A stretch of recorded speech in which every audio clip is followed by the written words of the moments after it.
Desde la caída del ser humano en Edén, al principio,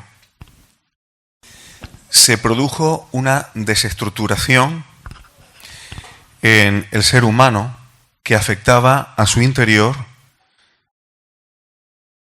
a su corazón y también a todo su cuerpo. Y desde entonces, la humanidad y los seres humanos tienen una forma de reaccionar, de conducirse, de vivir, de pensar, que consideramos natural, pero que tiene limitaciones muy grandes para sujetarse a la voluntad de Dios.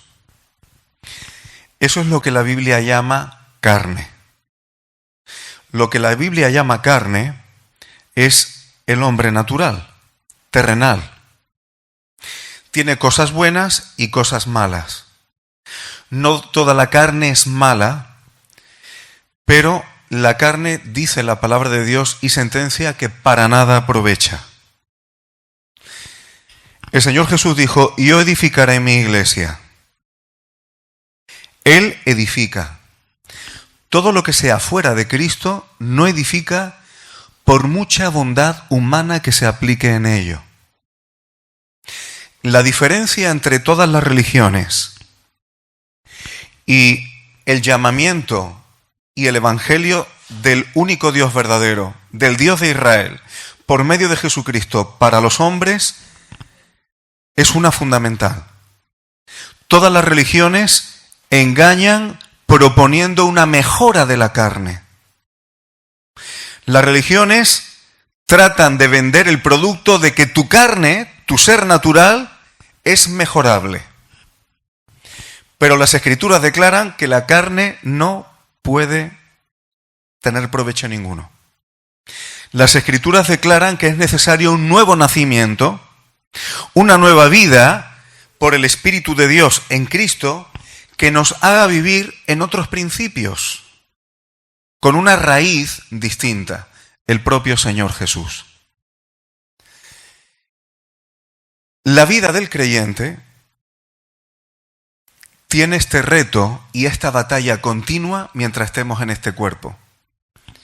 Procurar andar en el Espíritu, y eso significa andar en Cristo agradando a Dios, y la posibilidad de edificar. Necesitamos el Espíritu Santo para eso, si no sería imposible. Y luego está andar en la carne, lo cual genera muchos problemas, genera falta de edificación, genera discordias y no aprovecha absolutamente para nada. La batalla del creyente significa cada día de su vida identificar las obras de la carne, las de mi propia carne, y una vez que tengo luz al respecto, crucificarlas. No quiero andar en eso, quiero andar en el Espíritu. Una persona que no tiene el Espíritu de Dios, obviamente vive en la carne. Pero una persona que haya nacido de nuevo puede andar en la carne también o en el Espíritu. Y debemos procurar andar en el Espíritu. ¿Por qué estoy diciendo esto, hermanos?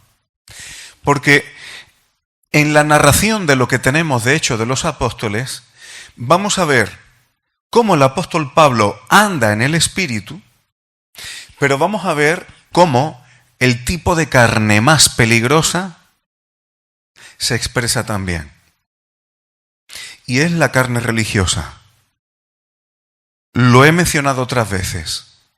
La carne siempre es un problema, pero la carne religiosa es especialmente peligrosa, porque quiere expresar todo el potencial que tiene caído,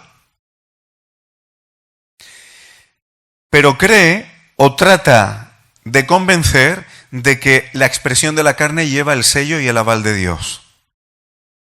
Peor todavía. Cuando alguien anda en la carne y anda en la carne porque cree que se lo ha dicho Dios, miedo da.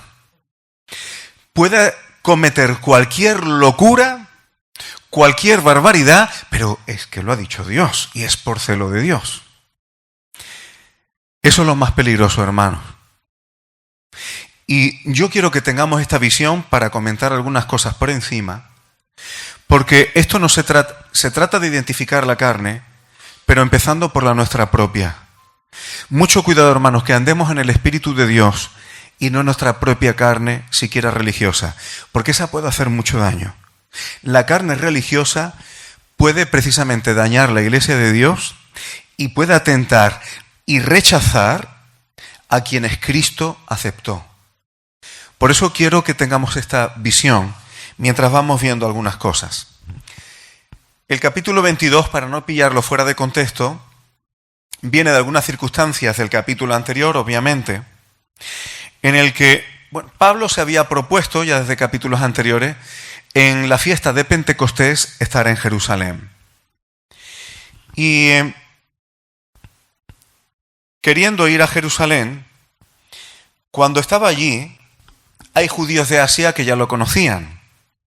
Ya habían sucedido algunas cosas en algunas ciudades de Asia, que no las voy a repasar por causa del tiempo, pero allí lo reconocen y dice el versículo 27 del capítulo anterior, que cuando le ven en el templo, estos judíos alborotaron a toda la multitud y le echaron mano. Esta es una de las cosas que hace la carne. Tienes algo contra alguien, pero no vas tú solo. Alborotas a todo lo que tiene alrededor, mueves el colacao para hacer que la gente termine tomando parte en el asunto. Esto es muy de la carne. Cuando alguien tiene un punto de discordia con otra persona, lo primero que hace es buscar apoyo. Hablar con la gente, dando tu visión de las cosas para que se pongan de tu parte. Qué humano y qué natural, ¿verdad? Esto estaban intentando ellos. Lo ven, tienen algo contra él, vamos a ir generando revuelo. Yo lo llamo mover el colacaíto. Tú le das muchas vueltas al colacaíto, ya empiezan los grumos todos a dar vueltas, que haya movimiento. Y encima dice el 28, y dando voces, varones israelitas, ayudad, hay un problema, ayudadnos. Claro, no dicen ayudad la carne, pero es lo que estaban pidiendo. Y mienten, tergiversan la verdad. Este es el hombre que por todas partes enseña a todos contra el pueblo. O sea, dicen, acusan en falso, tergiversando, que el apóstol Pablo enseña por todo lugar a que se esté en contra del pueblo judío, en contra de la ley y en contra del templo. ¿Hay alguna evidencia que Pablo enseñara en contra de esto? No. Pero había que arengar a la gente y dar argumentos. Y además de esto, ha metido a griegos en el templo. Los judíos no permitían que los gentiles entraran en el templo. Había una zona que los gentiles que tenían temor de Dios les permitían entrar, pero luego la mayor parte no, que era solo para judíos. Y ha profanado este santo lugar. Pero vamos a ver, ¿eso es un mandamiento de Dios? ¿Dios prohibió a los gentiles entrar en el templo? ¿Qué hizo Salomón cuando se construyó el templo? Dijo que sería casa de oración para todas las naciones. Y que todo hombre en todo lugar, cuando quisiese buscar a Dios, cuando quisiera buscar el perdón de Dios, iría allí y dice, y tú escucharás y perdonarás. Nunca fue el propósito de Dios ocultarse o no dejarse buscar por gentiles. Pero ellos habían montado su tinglado religioso con sus normas, y si no las seguías, estabas profanando el lugar santo. Y hermanos, uno puede decir, esto es cosa de judíos, del templo y tal, pero hay veces que nos inventamos cosas que no tienen base bíblica alguna, y si no se hacen así, porque ya se vuelven costumbre, es como si estuvieras cometiendo un sacrilegio.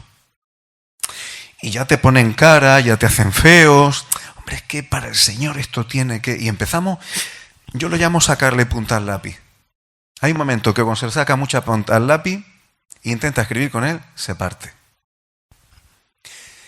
Y generalmente cuando insistimos en este tipo de cosas, es muy fácil inventarnos cosas que la Biblia no pide. Ni siquiera hay principios para eso. Y no la inventamos porque parece que somos escrupulosos con obedecer a Dios. Y lo solemos utilizar para esconder nuestras verdaderas carencias, las carencias que son mucho más graves. Si tú me ves a mí cuidando el detalle, posiblemente pienses que si cuido los detalles, las cosas gordas están por supuesto.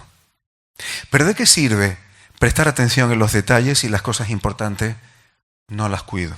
La carne tiende a eso. Y dice el versículo 29, estoy con el capítulo anterior para coger el contexto, que habían visto, decía que Pablo había metido gentiles en el templo y había profanado el lugar, porque como habían visto a Trófimo andando con él en la ciudad, pues pensaban que Pablo lo había metido en el templo. O sea, no lo habían visto. Lo dieron por supuesto.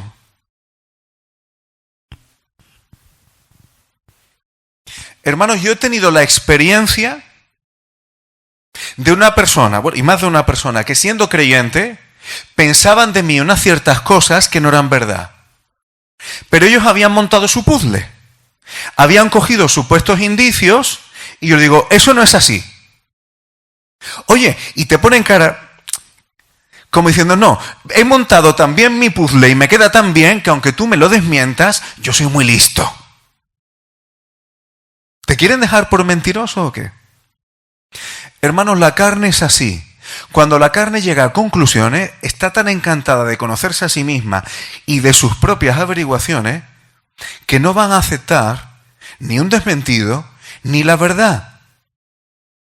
La carne funciona igual, hermano. Esto no es cosa de judíos. Esto es cosa de la carne, sea judía, sea griega o sea de quien sea. Porque esto puede ser mi propia carne en un momento dado también. Y después de todo esto dice, toda la ciudad se conmovió.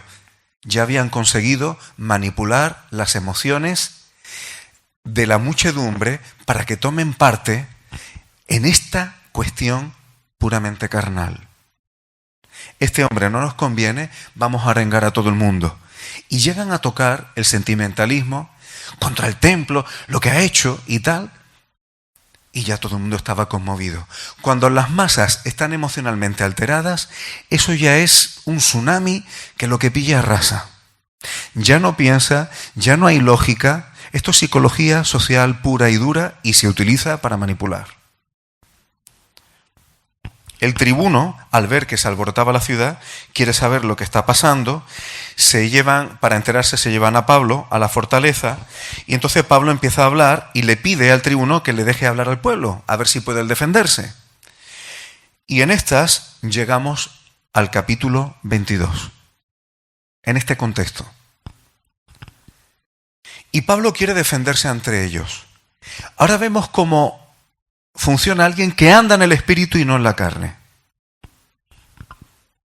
Que habría más cosas que decir que no me da tiempo. A Pablo ya se le había estado avisando que si iba a Jerusalén iba a tener problemas. Pero Pablo no estaba funcionando por lo que le agradara a su carne. Si a ti te dicen, mira, si vas allí o si vas allí, te van a atar, te van a perseguir y tal, y tú dices, oye, pues me apetece. No, eso no lo dices. Pero si sabes que puede haber un provecho espiritual, te da igual hasta tu propia vida. ¿Eso es razonable? Para la carne no. ¿Eso es lógico? Para la carne no. Pero si crees que el Espíritu de Dios, o sabes que el Espíritu de Dios te lleva allí para dar testimonio, aunque no reciban tu testimonio, lo vas a hacer. Pablo ya sabía que allí no le iban a escuchar. Hay profetas que fueron llamados por Dios y Dios le dijo, que sepas que no te van a oír. Pero no sería justo que Dios condene a nadie si no ha tenido la oportunidad. Aunque Dios sepa que a lo mejor no van a escuchar. Y Pablo, con mucha inteligencia, empieza a hablar en lengua hebrea. Eso hizo que la gente callara. La lengua hebrea era la que se utilizaba especialmente en el templo, en las sinagogas, cuando se iba a leer la palabra, cuando se iba a tener lectura de la palabra, a comentar la palabra, era cuando especialmente se utilizaba el idioma hebreo. Entonces, al utilizar Pablo el idioma hebreo, como estrategia muy inteligente, el pueblo calla. Y Pablo va a dar testimonio, pero fijaos cómo da testimonio. Pablo tiene que dar la explicación de por qué yo predico lo que predico. ¿Por qué ha habido un cambio en mí? ¿Por qué ya no soy el que era? Y Pablo va a empezar a hablar de cómo era el viejo Pablo. ¿Quién era él antes? Y empieza a decir, yo soy un judío de Tarso de Cilicia. Era una ciudad próspera que a través de un río tenía acceso portuario en la zona de Turquía. Dice, pero criado en esta ciudad, instruido a los pies de Gamaliel. Aunque nació en Tarso, se conoce Jerusalén al dedillo, porque lo crían allí a los pies de Gamaliel. En esta época había muchos rabinos, pero sobre todo había dos que eran los más importantes. Los dos grandes maestros de Israel, Shammai y Gamaliel. Pablo fue criado a los pies de Gamaliel. Os puedo asegurar que cualquiera no iba a ser instruido directamente por Gamaliel. Pablo tenía unas condiciones socialmente muy elevadas allí en Jerusalén. Dice, estrictamente conforme a la ley de nuestros padres. Cuando una persona desconoce, dirá, ¿ves? Conocía perfectamente la ley de Moisés, sí la conocía, pero ¿esta ley es la de Moisés? La ley de nuestros padres, en los que Pablo fue instruido por Gamaliel, criado allí en Jerusalén, ¿es simplemente la ley de Moisés? No voy a responder ahora a esta pregunta. Luego veremos qué es lo que dice Pablo al respecto. Celoso de Dios como lo sois todos vosotros. Y Pablo dice que él perseguía este camino. Me encanta cómo se llamaban los discípulos de Cristo, los del camino.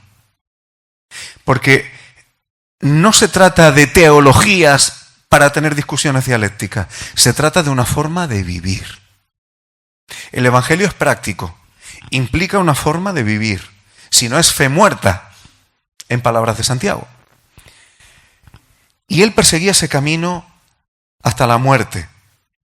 Y Pablo, con mucha inteligencia, dice, aquí está hablando del viejo Pablo, pone por testigo al sumo sacerdote y a los ancianos de Jerusalén.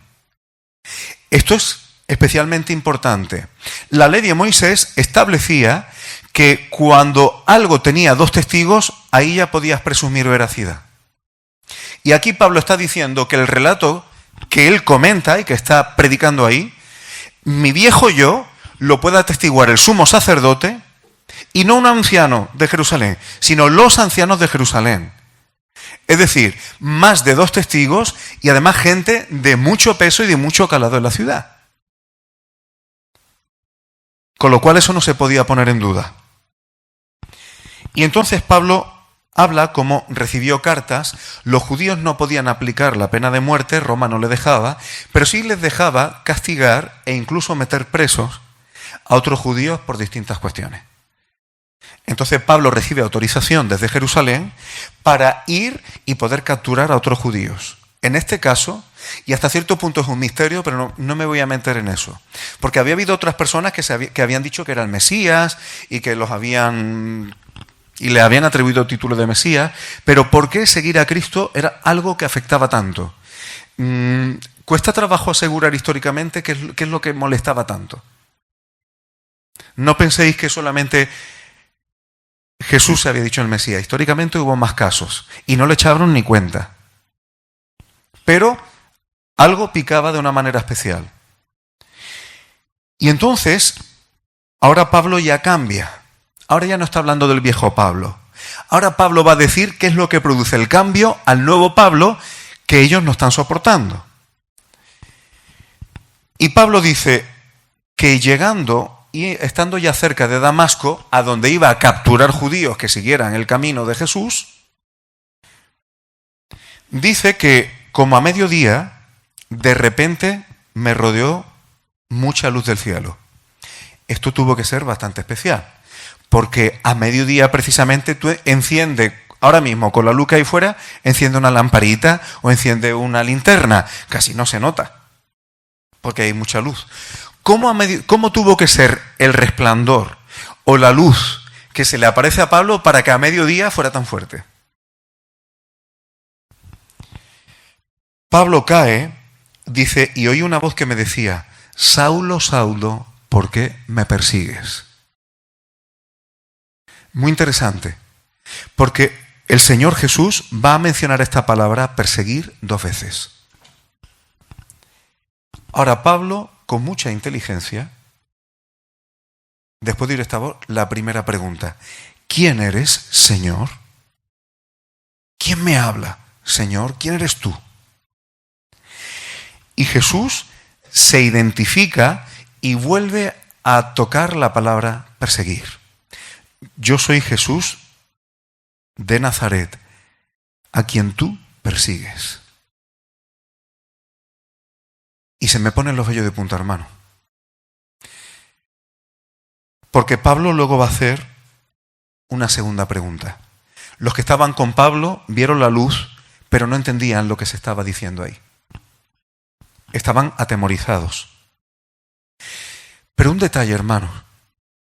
Jesús dice, ¿por qué me persigues? Se identifica y dice, yo soy Jesús a quien estás persiguiendo. Perseguir a los discípulos de Cristo es perseguir a Cristo mismo. Bendecir a la iglesia de Cristo es bendecir a Cristo mismo. Porque cuando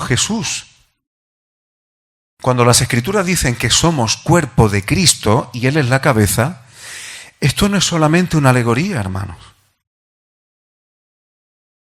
Y esto sería un tema para tocar con mucha tranquilidad. Porque incluso cuando la palabra dice que participamos de las aflicciones de Cristo,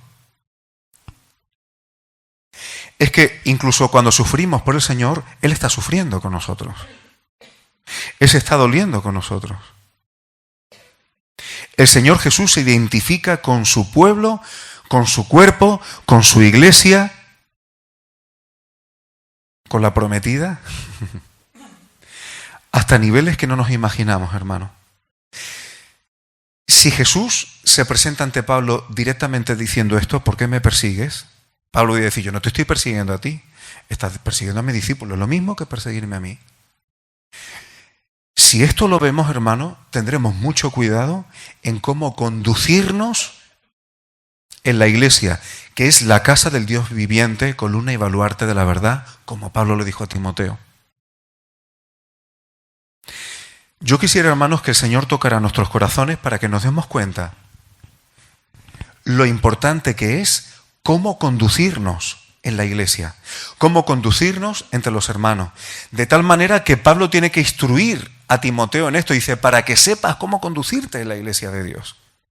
Esto es muy importante, hermano, porque como tratemos a la iglesia de Dios o lo que hagamos en ella, es hacerlo a Jesús mismo.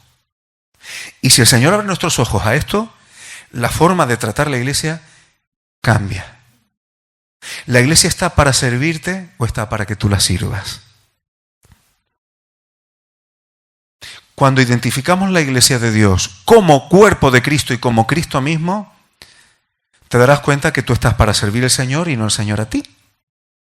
Por tanto, cuando estás en la iglesia, cuando tratas con los hermanos, estás procurando su bien y no el tuyo.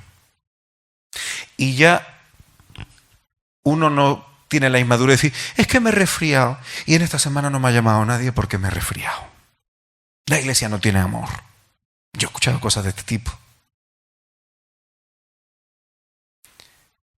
Hermanos, tenemos que dar un paso más y darnos cuenta que lo que hagamos a la iglesia de Dios, el cómo atender, y ojo, cuando una persona tiene necesidad, ayudar y amar al prójimo no es darle cualquier cosa que te pida. Si eso lo haces con un hijo, puedes estar criando un tirano y consintiéndolo. Un buen padre no le da a un niño todo lo que te pida. Y amar al prójimo, a un hijo de Dios, no es darle cualquier cosa que te pida. A veces educar a una persona es decirle no. Y eso es amarlo. Yo no considero, si yo ando desviado, o yo estuviera pecando y no me doy cuenta, o estoy cegado, una persona que me ame, no sería amarme en plan, bueno, si tú lo ves del Señor, venga para adelante y tal y cual. Eso no sería amarme. La mejor forma de amarme, si yo me desvío o ando ciego, que eso nos puede pasar a cualquiera, que a veces nos cegamos con algunas cosas y pasamos épocas así, una persona que me ame, Efraín, ten cuidado con esto, ¿no te has dado cuenta? Y con mesura, con cierta cosa, te va llevando hasta que, como el hijo pródigo, no vuelve en sí. Amar no es darle a alguien necesariamente lo que te pida. Pero mucho cuidado, hermanos, porque amar a alguien como Dios nos pide es tratar a Cristo directamente. Amar a alguien que es pueblo de Dios. Segunda pregunta que hace el apóstol Pablo. ¿Qué haré, Señor? ¿O qué quieres que haga? Esto es impresionante, hermano. Pablo tiene una conversión completa. La primera pregunta, ¿quién eres, Jesús? Segunda pregunta, ¿quién eres, Señor? Jesús. Y segunda, como tú eres el Señor, ¿qué quieres que haga? Yo temo que muchas veces se predica el evangelio de la primera pregunta. ¿Quién eres, Jesús? ¿Acepta a Jesús? Sí, acepta a Jesús. ¿Quieres que Jesús te salve? Sí, que Jesús me salve. Pero, Señor Jesús, ¿qué quieres que yo haga? En el momento que empecemos a responder esa pregunta, Biblia en mano, concretando y no con generalidades, verás la lucha que vas a tener. Porque claro, ¿qué quiere el Señor? Que ames al prójimo, en fin, cuando yo te presento generalidades tú vas a decir amén. Pero cuando las generalidades tienen que concretarse en cosas muy objetivas, muy concretas y que tienen que ver con el día a día, Señor, ¿y no puedo hacer otra cosa por ti? Señor, tú me comprendes, ¿no? Es que... Y ya empezamos con los peros. Pero Pablo lo tuvo claro desde el principio. ¿Quién eres? Una vez que tienes revelación de quién es, y es Jesús, y que es el Señor, ahora la siguiente pregunta es, Señor, ¿qué quieres que haga? Lo que tú digas, porque tú eres el Señor. No hay más que hablar. No hay un evangelio de solo la primera pregunta. Se empieza por ahí, pero no es todo el evangelio. Jesucristo es el Señor. Y si el Señor dice algo, pues ya está. Es que yo soy libre, si eres libre de aceptar al Señor o no. Pero no libre de decir, sí Señor, te acepto, pero sigo haciendo lo que quiera. Esa no es la libertad, esa no es la gracia de Dios. Tienes la libertad de decidir a qué autoridad te sujetas. A la de tu carne, que significa seguir los designios del enemigo, o sujetarte al Señor Jesucristo. Pero no tenemos la libertad de aceptar al Señor Jesucristo para seguir haciendo lo que nos da la gana. Esa no es la libertad, ni el libre albedrío del que habla la Biblia, hermanos. Un evangelio así es un evangelio falso. Un evangelio que va a traer muchas frustraciones, mucho dolor y muchas sorpresas. Y un evangelio que nos deja madurar, por supuesto. Pero Pablo lo tuvo claro. Y Pablo, después de preguntar eso, el Señor nos dice, mira, te voy a contar lo que va a ser tu vida y todo lo que yo voy a hacer para ti, te voy a decir cuál va a ser tu ministerio. No, Jesús no le dice eso. Le dice, sigue a Damasco y allí ya se te dirá lo que tengas que hacer. Y en Damasco, el Señor Jesús le va a mandar a un discípulo que se llama Ananías. Y esto es interesante, hermanos. Fijaos que Jesús se le revela a Pablo, le da un toque, me estás persiguiendo, y Pablo dice, ¿quién eres y qué hago? Y Jesús no le da toda la hoja de ruta. Jesús va a mandar a Pablo a Damasco para que sea un discípulo suyo quien le instruya. Los que dicen, yo no necesito la iglesia, yo estoy muy bien con el Señor y al Señor me lo encuentro en casa y yo oro y todo eso. Muy mal asunto.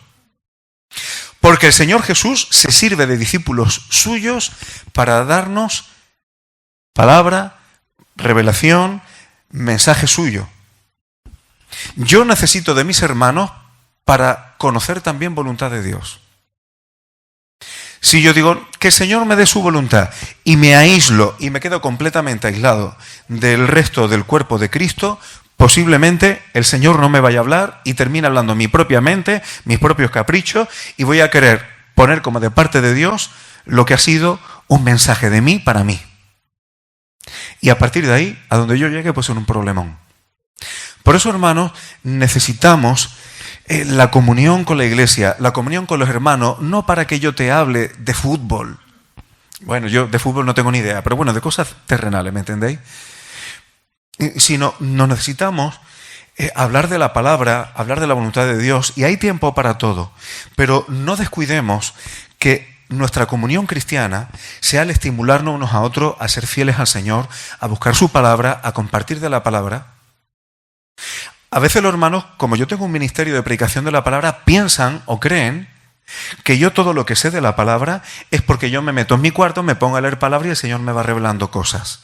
Y no digo que no haga eso. Pero una de las maneras en las que yo más aprendo de la Biblia es cuando estoy sentado comiendo con hermanos, charlando con ellos, hablamos de la palabra y a lo mejor un hermano que su don no es ser maestro, pero compartiendo cosas sencillas de la palabra, a mí me hace un clic, que a partir de ahí yo tiro del hilo y llego a cosas que antes no había visto. Pero esa mecha pequeñita, esa chispa que a mí me abre un mundo, a lo mejor me la da un hermano simple mientras estamos comiendo, un detalle, una cosa. Por eso, incluso el desarrollo de un don necesita la comunión con los hermanos. Quizá tú llegues más lejos con ese don que el hermano que prendió en ti la mecha. Pero el Señor quiso que esa chispa viniera de ese hermano. De Ananías no sabemos mucho más. Pablo tuvo un ministerio mucho mayor. Pero Jesús mandó a Ananías para que esa chispa prendiera. Nos necesitamos uno a otro, hermano. ¿Y por qué el Señor Jesús manda a Ananías? ¿Quién era Ananías? ¿Qué valor tenía Ananías? Dice el versículo 12, varón piadoso según la ley. Dice el Nuevo Testamento en arameo, en siríaco. Por cierto, tenemos copias del 150 después de Cristo. Más antiguas que incluso en griego completas. En arameo dice, varón recto según la ley. ¿A qué ley se está refiriendo aquí? Hechos. ¿A la ley de los padres? ¿A la ley de la que había aprendido a los pies de Gamaliel Pablo? ¿O aquí se está refiriendo a otra ley? Permitidme, hermanos, porque esta es una de las cosas que a veces confunde a la gente. Los judíos, cuando hablan de la ley, ellos mezclan los mandamientos que ellos se inventaron con los que Dios le dio a Moisés. Y todo es la misma ley. Y a veces la Escritura distingue una cosa de otra. Jesús dijo, con vuestros mandamientos habéis invalidado los mandamientos de Dios. Pero ellos lo ponían todo a la misma altura. Y eso era un problema. Gracias a Dios, esto que ellos llamaban ley oral, a la que Jesús se refiere, porque eran sus propias interpretaciones que le hacían ley. Cuando Jesús en Mateo 5 dice, oísteis que fue dicho, mas yo os digo, Jesús no está cambiando lo escrito. Jesús está interpretando lo que ellos oralmente habían establecido como ley. Jesús nunca dice, está escrito, pero yo... No. Oísteis que fue dicho, pero yo os digo. Ley oral. Ahora, ¿cuál es la plomada o el termómetro por el cual podemos discernir si una persona es recta o no? La ley de Dios, hermano. Es la ley de Dios. Si una persona está andando rectamente, tenemos los mandamientos y la ley de Dios para saber si la persona se está ajustando en su forma de caminar a lo que Dios pide o no. Pero es así de simple. ¿Y por qué digo esto? Porque la carne tiene la tendencia a discernir si una persona anda rectamente o no, si lo que hace va con muy buenas emociones y con muy buenos sentimientos. Si tú haces las cosas de todo corazón por sentimentalismo, posiblemente pensaremos que eres una persona recta, pero con mucha emocionalidad, con mucho sentimentalismo, podemos tener muy mala idea. Voy a decirlo con palabras suaves. Podemos ser implacablemente malvados con nuestros mejores sentimientos. Porque ese es uno de los engaños de la carne. Pensar que los sentimientos de mi hombre natural, si son buenos, Dios está encantado con eso, se le cae la baba y todo el mundo también. Esa es carne peligrosa. Porque yo puedo tener sentimientos totalmente encontrados con los mandamientos de Dios. Si un hijo mío anda en pecado, pero mis sentimientos aman al hijo, quieren al Hijo. En un momento dado, mis sentimientos pueden llevar a querer justificarlos. Porque yo le comprendo, pobrecito, en el fondo no es tan malo, no tiene mal fondo, y empezamos. Cuando a lo mejor uno de los mayores daños que yo pudiera hacerle a una hija mía es si andara en contra de la palabra de Dios, tratar de justificarla. ¿Me estoy explicando, hermanos? Por eso muchas veces la fe no es poner todo sentimiento. La fe es, Señor, ¿qué dices tú? Y ahora coger yo mi carne natural, que puede incluir bondades, emocionalidades y tal, que a lo mejor a mí me parece que son valiosas, y ahora tengo que sacrificar eso. No es fácil. Yo sé que lo que estoy diciendo no es fácil, hermano, porque estas cosas implican unas luchas interiores impresionantes. Ya sabéis que tanto Eva como yo hubo épocas que hemos sido responsables de jóvenes. Cuando un joven se encuentra en la diatriba que está enamorado de una persona que no es creyente, en el fondo sabe que no.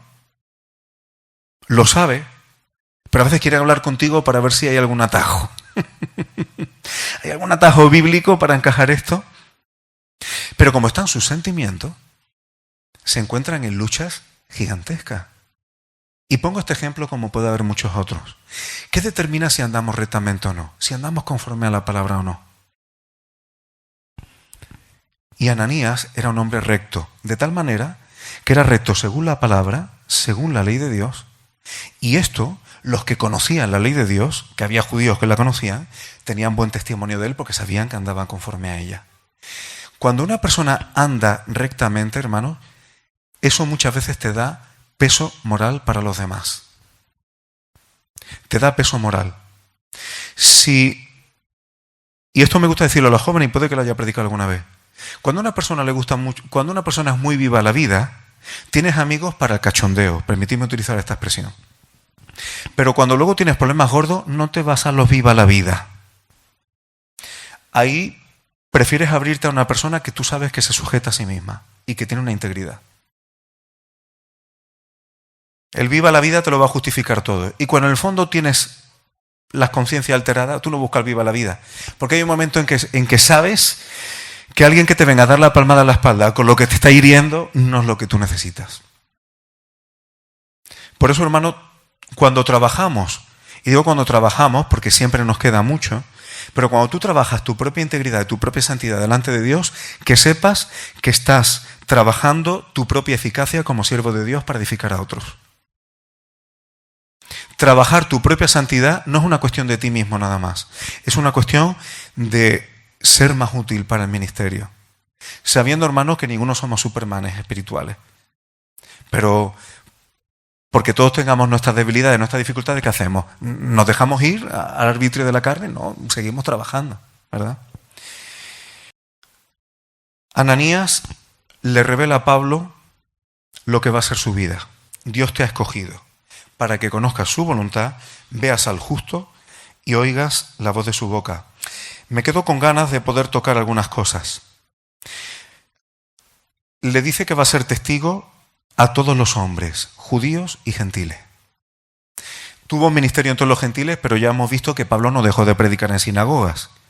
De ahora me voy a los gentiles, sí, pero no deja de predicar a los judíos también. De lo que has visto y oído. Levántate, bautízate y lava tus pecados invocando su nombre. El bautismo en sí no lava los pecados. Invocar el nombre del Señor, sí. El bautismo es una señal del que invoca el nombre del Señor y quiere arrepentirse. Ahora, un detalle con el que quiero terminar, aunque no me da tiempo a más. Porque luego el relato, Pablo va a ir a Jerusalén, bueno, ya está en Jerusalén y allí suceden las cosas que habéis leído. Pero algo que me parece muy especial, hermanos. Cuando Pablo conoce al Señor Jesús con esta experiencia fuerte, va a Damasco, lo que le dice a Ananías, ahora que Pablo se ha convertido, ¿qué hace?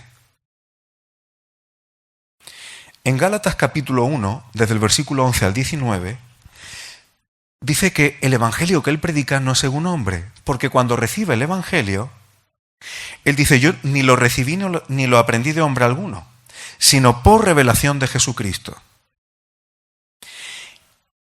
Y Pablo dice, habéis oído acerca de mi conducta en otro tiempo en el judaísmo, que perseguía sobremanera a la iglesia de Dios y la asolaba. Y en el judaísmo aventajaba a muchos de mis compañeros, de mis contemporáneos en mi nación. O sea, Pablo iba por delante. ¿En qué? El judaísmo. Dice, siendo mucho más celoso de las tradiciones de mis padres. Aquí Pablo está explicando lo que hemos leído antes. Cuando Pablo dice que fue instruido a los pies de Gamaliel y está hablando de la ley de nuestros padres, no está hablando de la palabra de Dios. Está hablando de las tradiciones de los padres que los rabinos estaban enseñando y que estaban sustituyendo la palabra de Dios. Pero cuando agradó a Dios que me apartó desde el vientre de mi madre, me llamó por su gracia. ¿Y ahora qué hace Pablo una vez que recibe la gracia de Dios? No consulté enseguida con carne y sangre. ¿Conocería Pablo Jerusalén? Y Pablo, una vez que conoce el Evangelio, no se va a Jerusalén a buscar a los apóstoles, a seres humanos para que le instruyan. Él conocía todo el ambiente de Jerusalén. Él había estado en la crén religiosa en Jerusalén. Él no iba a volver a eso. Dice, no subí a Jerusalén ni siquiera a los que eran apóstoles antes que yo, sino que fui a Arabia y volví de nuevo a Damasco. Aquí hay un detalle. ¿Por qué Pablo se va a Arabia? Todavía no existía el islamismo, así que no se fue para aprender el Corán. ¿Por qué Pablo se va a Arabia? Es decir, Pablo se convierte y en vez de irse a Jerusalén, que era el centro religioso por excelencia, se va a Arabia. ¿Qué había en Arabia? Lo dice el mismo apóstol Pablo en el capítulo 4 de Gálatas. Haciendo una alegoría de Agar, que no me voy a meter en esto, dice, Agar es el monte Sinaí en Arabia. ¿Ah? ¿Qué había en Arabia? Horeb, Sinaí, estaba en Arabia. Está en Arabia todavía. No es donde la gente hace turismo en Israel y que sacan mucho dinero de ese turismo. Está en Arabia. Pablo se va al principio. No quiero saber religiosidades de hombre. No quiero interpretaciones de hombre. He conocido a Jesucristo. Yo quería servir a Dios y lo que estaba haciendo era perseguir a la iglesia. Estaba persiguiendo al Mesías. No quiero más interpretaciones de hombre. Eso tuvo que ser un shock para Pablo terrible. Me voy al principio, donde empezó el pacto, al Sinaí. Y allí estuvo 3 años. Yo creo que allí el Señor debió darle revelaciones. Tuvo revelación aquellos 3 años. Y luego, después de eso, pasados 3 años, sube a Jerusalén y allí sí conoce a Pedro y a Santiago, como hemos visto antes, y suceden otras cosas. Los de la carne van a seguir liando espoleo, porque Pablo dice, en el momento que empieza a decir que el Mesías le envía a predicar a los gentiles, aquí ya se rasga la vestidura, levantan polvo al aire, se hacen los indignados, porque ellos creían que yo eran los niños bonitos de Dios. ¿Cómo? ¿Que yo voy a perder mi lugar para que lo tengan los gentiles? Eso es la carne también, hermano. Cada denominación, cada local, cada iglesia cree que son los más bonitos. Los demás están todos equivocados. Pero esta iglesia somos... No, hermano, no tengamos nunca orgullo espiritual de ese tipo, porque el Espíritu de Dios no ha dejado de trabajar. Si el Señor tiene misericordia de nosotros y nos deja avanzar, bendito sea su nombre. Pero el Espíritu de Dios también está trabajando en otros lugares. Y en otros lugares hay personas que se humillan y que buscan a Dios, y Dios le da detalles y cosas que a lo mejor nosotros no hemos visto. Por eso tenemos que dejarnos guiar por el Espíritu Santo para que podamos crecer en Él. Y no creernos que somos la creen de la creen, ni los más especiales. Siempre humildes, hermano. En el momento que alguien crea que ya lo sabe todo, que ya tiene la verdad y los demás están equivocados, ese tipo de cosas, en el momento que alguien lo piense, aunque no lo digas, pero con que lo pensemos, nuestro crecimiento espiritual se tapona. A partir de ahí ya no avanzamos. Siempre humillados delante del Señor. Hermanos, que identifiquemos la carne. Es que es el mayor peligro. Es más fácil. Fíjate que Satanás se esconde y se disfraza de ángel de luz. Pero muchas veces es más fácil desenmascarar a Satanás que a la carne religiosa, que cree que sirve a Dios y que pensando que sirve a Dios, como hacía el apóstol Pablo, es capaz de capturar discípulos, es capaz de cercar discípulos, es capaz de procurar que todo el mundo se ponga en contra de los discípulos, de arengar a la gente, de alborotar, de hacer barbaridades. Que el Señor nos libre de eso, porque hacer eso a discípulos de Cristo es hacérselo a Cristo mismo. Que el Señor nos libre de dañar la iglesia pensando que servimos al Señor, sino que más bien el Espíritu Santo nos ayude a edificar la iglesia sabiendo que amar la iglesia es amar al Señor Jesucristo. Bendito sea su nombre.